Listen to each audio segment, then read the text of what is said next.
रविवार 12 जनवरी दोपहर 12:30 बजे केयर फॉर थैलीसीमिया द्वारा सम्मान समारोह का आयोजन the central view hotel sector 12 Faridabad में किया गया, जिसमें समाज के प्रबुद्ध लोगों को सम्मानित भी किया गया। कार्यक्रम के मुख्य अतिथि Alok Mittal ADGP anti corruption bureau रहे।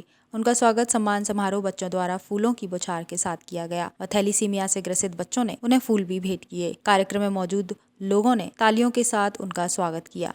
थैलीसीमिया से ग्रसित बच्चों का मनोरंजन संगीत की प्रस्तुतियों से किया गया। दोनों गायकों ने मनोरंजन का समावान दिया। इसके बाद मुख्य अतिथि व सभी प्रबुद्ध जनों ने थैलीसीमिया बीमारी को लेकर अपने अपने विचार रखे। आपको कहीं भी जगह खाली नहीं होगी। मैं कार्यक्रम किसी और का रोक के आपका कार्यक्रम करूंगा, इसके लिए कभी कोई काम नहीं है।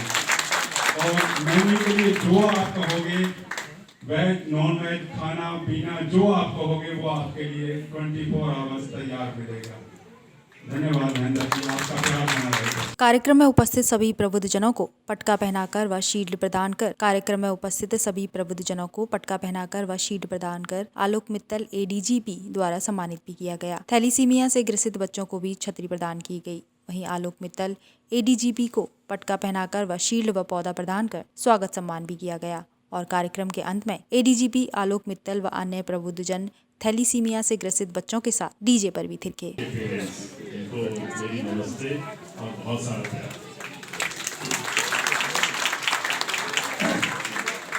यहाँ पर जो फरीदाबाद की कई समाज सेवी संस्थाओं के सम्मानित लोग आए हुए हैं, उनको भी मेरी नमस्ते और बहुत सारा नमस्कार, शुभकामनाएं, बधाई नए साल की।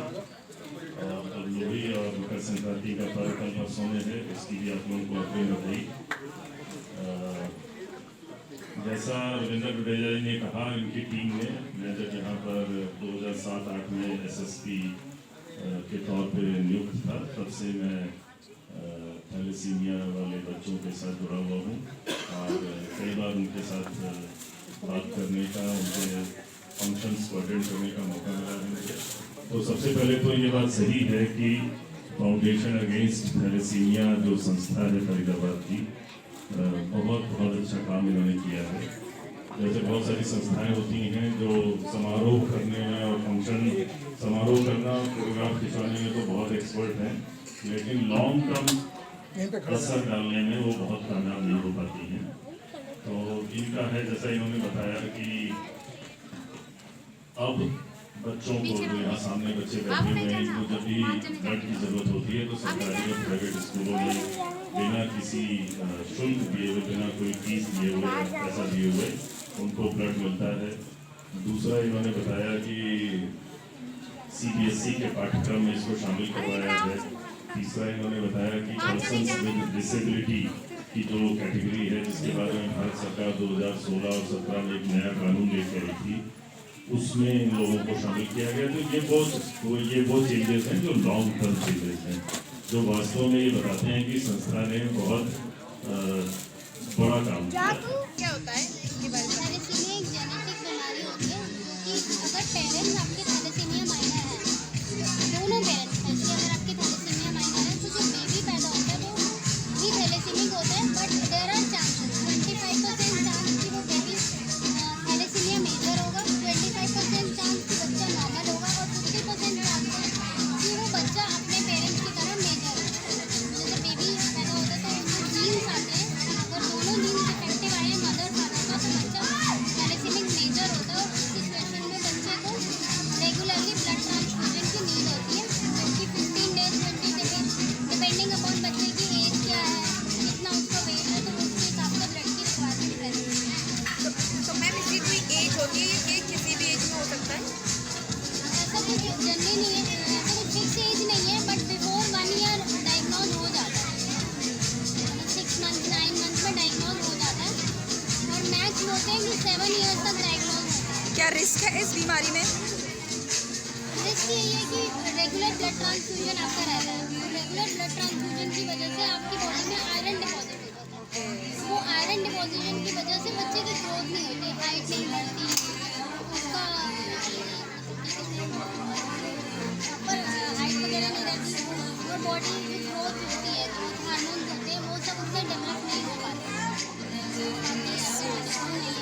बच्चे को proper time to time blood मिलता रहे, अच्छी मेडिसिन मतलब जो आयरन की मेडिसिन है वो टाइम टू टाइम लेता रहे, तो ऐसी कोई इशू नहीं आती, वो बिल्कुल वैसी लाइफ जी सकता है जैसे नॉर्मल लोग रहते हैं। अच्छा, इस कार्यक्रम को करने का मकसद क्या है? बेसिक तो यही है कि एक तो हमारे जो बच्चे हैं उनको खुशी मिले, उनको अच्छा फील हो, और दूसरा बाकी जो सोसाइटी है उसके अंदर अवेयरनेस क्रिएट हो, उनको पता चले कि थैलेसीमिया है, क्योंकि थैलेसीमिया बच्चा पैदा होने से रोका जा सकता है अगर हम टाइमली वो टेस्ट करें। अगर गवर्नमेंट ऐसा कुछ कंपलसरी कर दे कि जैसे और टेस्ट होते हैं प्रेगनेंसी के टाइम में, तो थैलेसीमिया कैरियर टेस्ट भी कंफर्म हो जाए, तो उस सिचुएशन में बच्चा पैदा होने वाला होगा तो हमें पता लग जाएगा कि ये अगर पेरेंट्स कैरियर हो तो बच्चा भी इनका कैरियर हो सकता है। बाई चांस किसी ने कंसीव कर लिया तो भी आपका टेस्ट हो जाता है, उससे पता लग जाता है कि पेट में माँ के बच्चा है वो कैसा है, वो नॉर्मल है थैलेसीमिक है। इन दैट केस आप अपनी प्रेगनेंसी को टर्मिनेट करना है या जो भी करना है डिसीजन ले सकते हैं। तो यहाँ पर कितने आज बच्चे आए हैं थैलेसीमिया से ग्रसित? सोसाइटी में जो अराउंड 200 बच्चे हैं हमारे यहाँ पर आए हैं। अगर किसी बच्चे को हो गया है इस बीमारी से, कोई बच्चा ग्रसित है, तो उसे कैसे रोका जा सकता है? हो गया है तो बोन मैरो ट्रांसप्लांट होता है, लेकिन वो बहुत कॉस्टली होता है, उसमें अपने